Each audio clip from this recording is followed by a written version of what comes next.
Assalamualaikum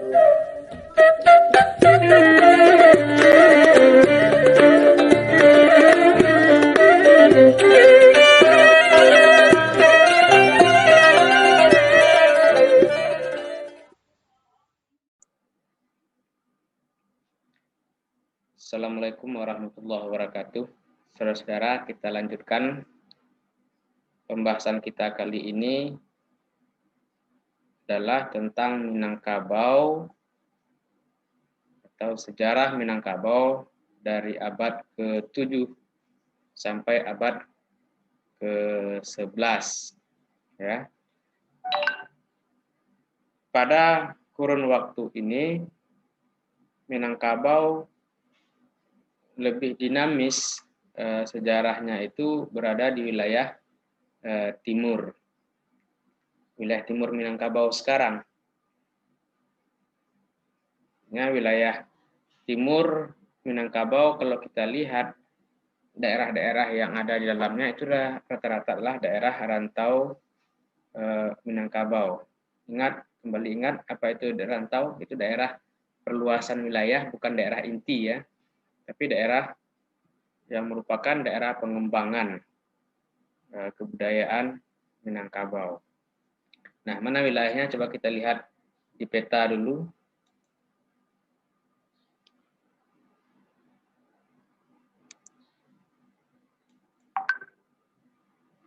Nah,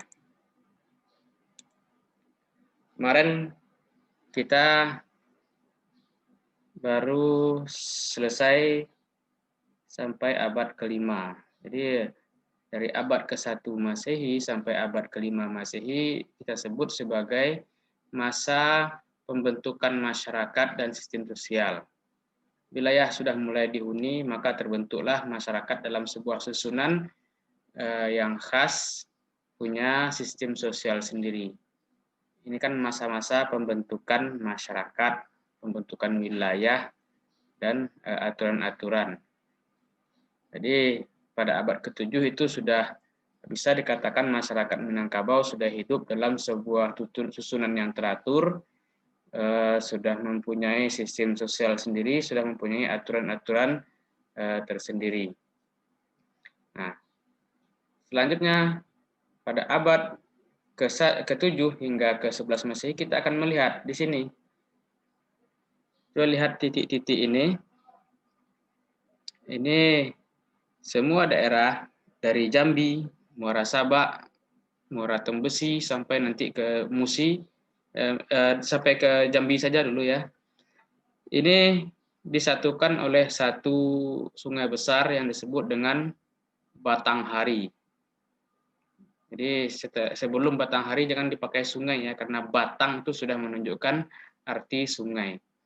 Orang Minangkabau menyebut sungai itu dengan batang.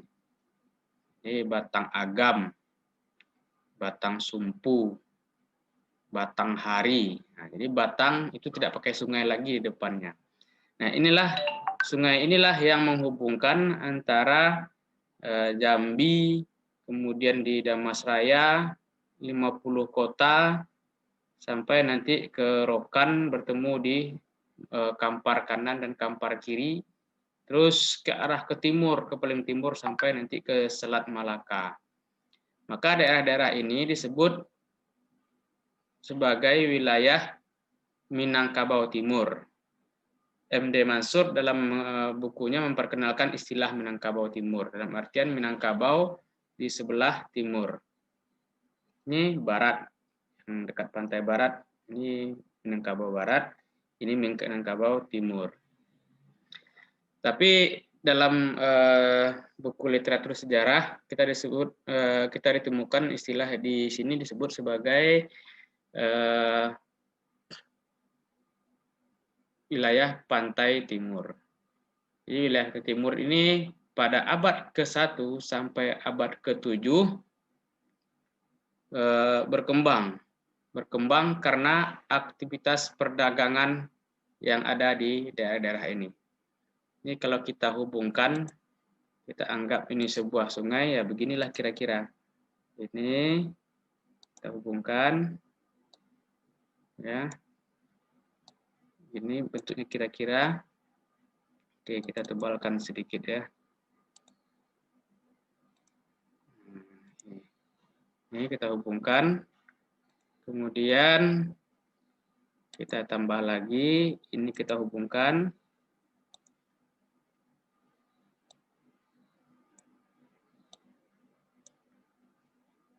Inilah susahnya kalau perangkat kita tidak bisa pakai ditulis itu ya. Kalau ada layar sentuh susah kita nulisnya. Nah, ini dihubungkan.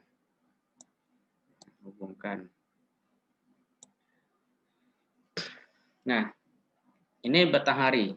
Batanghari ini sungai yang besar yang dapat dilayari oleh kapal. Makanya di Batanghari ini sangat hidup sekali perdagangan.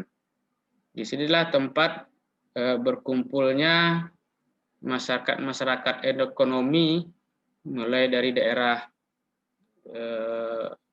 sebelah ke selatan, Palembang, Sriwijaya, ke Jambi, Damasraya, sampai nanti ke Purwokota bermuara ke Sungai Kampar. Dan paling ujung nanti sampai ke Selat Malaka. Daerah ini sangat ramai sekali. Kenapa daerah ini bisa ramai? Karena di daerah-daerah sekitar Batanghari, baik di sisi timur maupun sisi kanan ini berkembang sekali budidaya pertanian-pertanian yang dibutuhkan oleh masyarakat dunia. Misalnya di daerah Jambi ini berkembang lada, di sini berkembang kopi, daerah Minangkabau bagian dalam kopi, kemudian juga ada emas. Nah, semuanya bermuara di sini, bertemu semuanya. Nah, jadi dari abad ke-1 sampai abad ke-7, disinilah pusat aktivitas orang Minangkabau.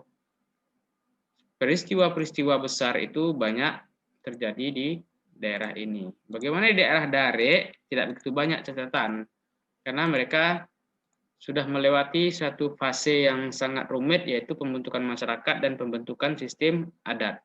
Nah, sekarang masanya untuk menjalankan aktivitas yang lebih besar yang berorientasi keluar daripada orientasi penyusunan masyarakat adat. Nah, ini menjadi pintu masuk nanti beberapa item yang kita bahas dalam topik ini. Ya, kita lihat.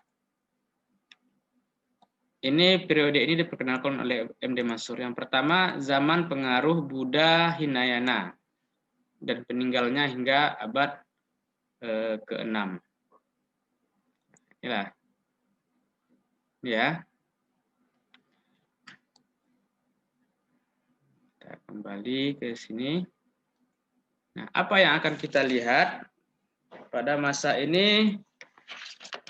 Pada abad ke-6 ini sudah tercatat pengaruh luar terhadap kebudayaan Minangkabau, diantaranya hadirnya agama Buddha Hinayana. Namun persoalannya kehadiran agama Buddha Hinayana ini tidak begitu populer, dalam artian dia hanya menjadi agama anutan kerajaan. Dari abad ke-6 hingga ke-7 misalnya kerajaan yang berkembang itu adalah kerajaan Damasraya, Swarnabumi, kemudian kerajaan Melayu Tua yang berpusat di Muara Tembesi, kemudian kerajaan Sriwijaya Lama yang berpusat di Muara Sabak. Nah, kita kembali di sini. Sementara yang pusat Minangkabau itu kan di daerah pedalaman, di daerah di tengah-tengah Pulau Sumatera ini. Nah, agama Buddha tidak sampai masuk menyebar, sehingga di sini tidak terlihat bukti-bukti bahwa agama itu pernah berkembang dan menjadi agama yang dianut oleh masyarakat Minangkabau. Tapi bukti kehadiran agama ini ada, apa? Ya, candi-candi. Misalnya Candi Muaro di Muaro sebelum Muara Tembesi Jambi, kemudian Nanti ke ujung sini, nah juga ada ada Candi Muara Takus yang disebut sebagai peninggalan agama Buddha. Nah, namun sayangnya agama Buddha tidak berkembang menjadi agama anutan masyarakat. Dari candi-candi yang ada tidak terlihat seperti candi tempat peribadatan, lebih mirip sebagai candi tempat pembelajaran. Candi Muara Takus misalnya kalau disebut sebagai candi Buddha, kok tidak seperti candi Buddha di daerah-daerah lain yang menunjukkan ada indikasi pelaksanaan ibadah massal. Nah, di sini tidak ada. Cuman keberadaan candi ini hanya bisa memberikan informasi bahwa Minangkabau, terutama daerah rantau bagian timurnya itu pernah hadir agama Buddha, tapi bukan agama masyarakat. Nah, itulah kalau pada semester yang lalu kita belajar sejarah Minangkabau, kita coba lihat Muara Takus. Kita melakukan field trip ya, kunjungan lapangan ke Muara Takus. Kita lihat di sini. Tapi sumber-sumber sejarah banyak menyebutkan bahwa Muara Takus ini bukan hanya berperan, ironisnya dia tidak begitu punya pengaruh besar terhadap masyarakat Minangkabau, tapi dia mempunyai pengaruh besar terhadap masyarakat dunia. Dan dia diyakini sebagai Muara Takus ini sebagai pusat pembelajaran agama Buddha terbesar sepanjang sejarah agama Buddha. Ya. Nah, jadi Batanghari ini menjadi tempat berkumpulnya dan tempat pintu masuk bagi kerajaan-kerajaan yang beragama Buddha. Nah, kemudian abad ke-11, kemudian abad ke-7, karena ini sudah ramai, masuklah rombongan pedagang dari daerah-daerah lain, tentu dengan konsekuensi membawa agamanya pula. Misalnya pada abad ke-7 itu kan di daerah Arab dikuasai oleh kerajaan Bani Umayyah. Orang-orang Bani Umayyah sebagai masyarakat pedagang juga, ada armada dagangnya sudah maju, dia berdagang sampai ke Selat Melaka ini, sampai juga ke sini. Tapi dia tidak masuk melalui jalur Sungai Rokan, tapi dia masuk melalui jalur Muara di Tanjung Jabung, di Jambi, masuk ke Muara Tembesi terus ke Batanghari. Nah, pada abad ke-7 mulai dikenal agama Islam. Inilah yang disebut Hamka. Abad ke-7 sudah ada utusan dari kerajaan Sriwijaya. Sriwijaya yang mana? Sriwijaya yang masih Sriwijaya lama, yang masih berpusat di Muara Sabak, belum berpusat di Palembang, Sungai Musi. Ini sudah ngirim utusan ke Umayyah, mohon diajarkan kepada mereka ajaran agama Islam. Ini abad ke-7. Kemudian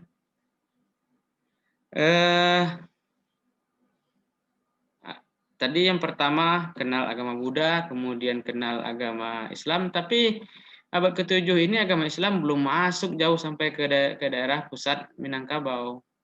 Dia hanya menjadi agama anutan pedagang. Tapi paling tidak pada abad ke-7 orang Minangkabau sudah mulai mengenal agama Islam. Karena yang berdagang di sini orang-orang Minangkabau berasal dari Dare juga. Mereka yang berdagang ke sini memeluk Islam, kemudian pulang ke kampung masing-masing, kemudian mengajarkan agama dan mengajak saudara-saudaranya masuk Islam. Dan teori ini disebut sebagai teori arus balik. Itu teori bahwa Islam itu dibawa oleh orang-orang Minangkabau sendiri, bukan dibawa orang luar, tapi mereka yang bawa sendiri ke dalam kampungnya. Itu yang disebut arus balik. Arus balik para pedagang yang pulang berdagang, kemudian mereka berkenalan dengan pedagang-pedagang Muslim. Setelah pulang, mereka memperkenalkan Islam kepada kerabat-kerabatnya. Itu ya.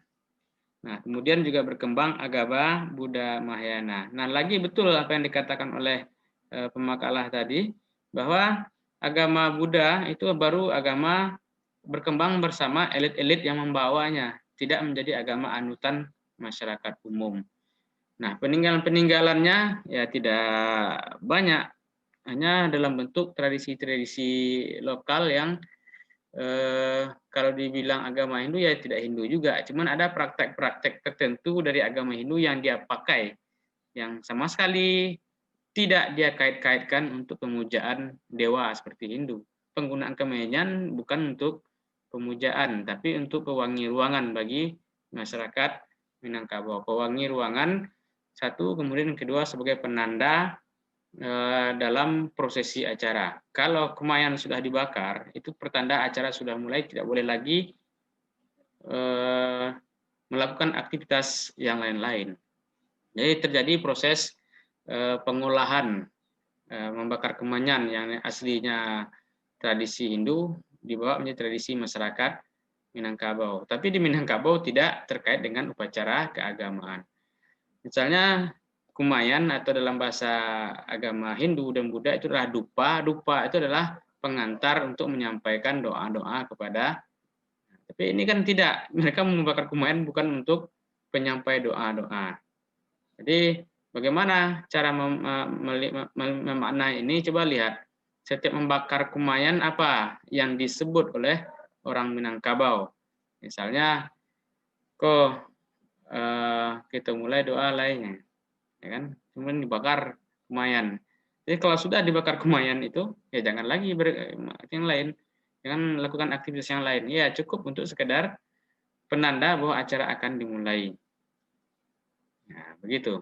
Jadi beda sekali ya penggunaan kumayan dalam tradisi Minangkabau dengan kemenyan atau dupa dalam ritual agama-agama Hindu. Jadi kemenyan di dalam apa tidak menjadi bagian dari acara ritual.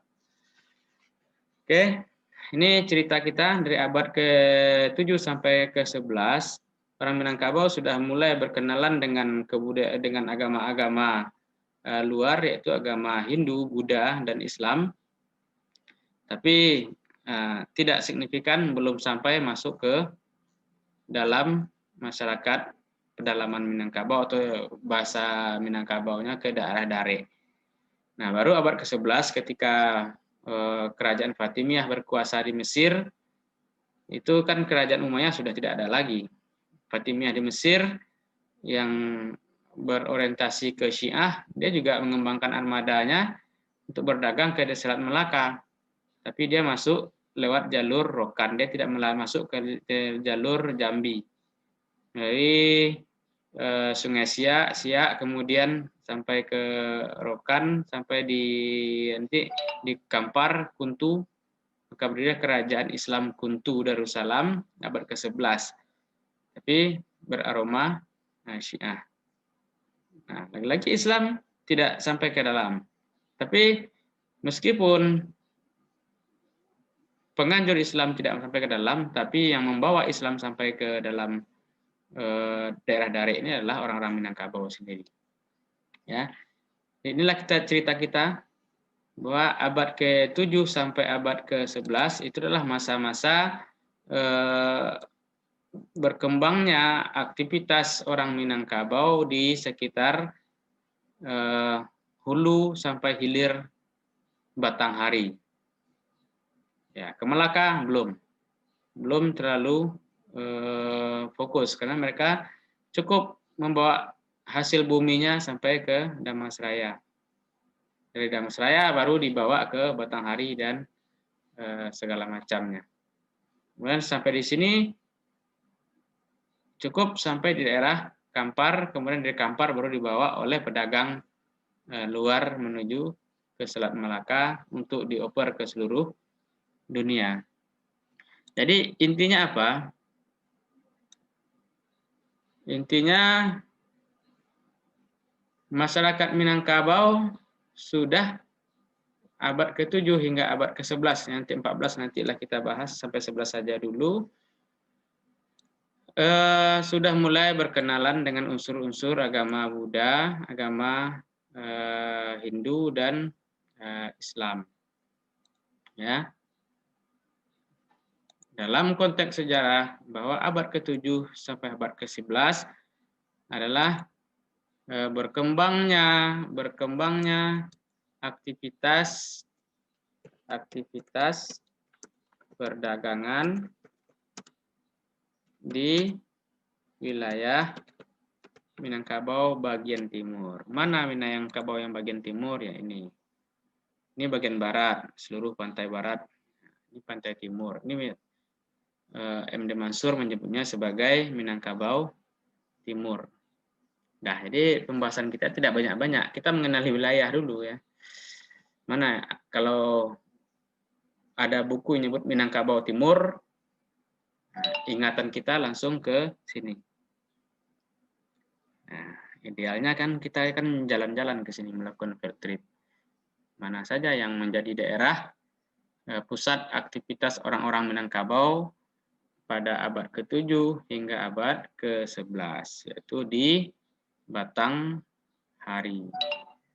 Nah, pada abad ke-11 nanti, setelah abad ke-11, di daerah Damastraya berkembang kerajaan dengan corak Minangkabau yang kental, yaitu Kerajaan Melayu Darmasraya.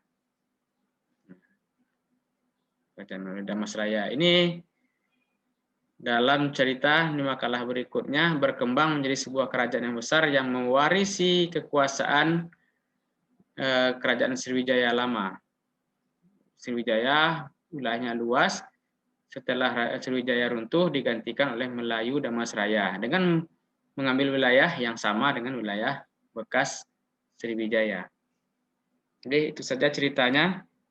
Sebagai bahan bacaan silakan nanti ketik saja kata Minangkabau Timur, itu akan